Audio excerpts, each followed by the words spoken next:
काय सांगितलं होतं ना तुला, ती एक दिवस नक्की सोडून जाईल. गेली ना आता सोडून.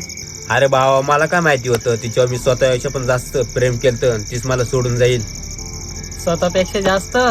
अरे बाबा, तिच्यासाठी आम्हाला तू ब्लॉक केलं होतं मनोज. अरे भावा, चुकी झाली रे माझी. अरे मनोज, लहानपणापासूनची मैत्री होती तू, त्या मुलीसाठी तू आपली मैत्री तोडली.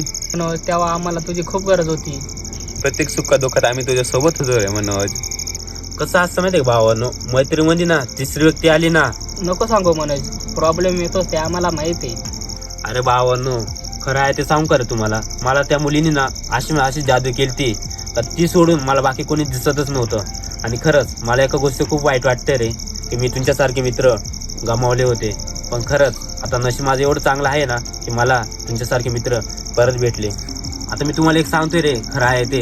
आता माझ्या लाईफमध्ये कोणती पण व्यक्ती हो, कोणी पण असो, XYZ, पण खरंच तिला पण मी सांगून टाकणार आहे. पण पहिले माझे मित्र मला खूप इम्पॉर्टंट आहे. कारण माझ्या लाईफमध्ये बाकी कोणी नसेल तरी चालेल.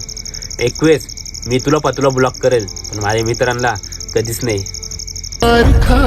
मित्र बनल्यामध्ये गारव्यासारखा.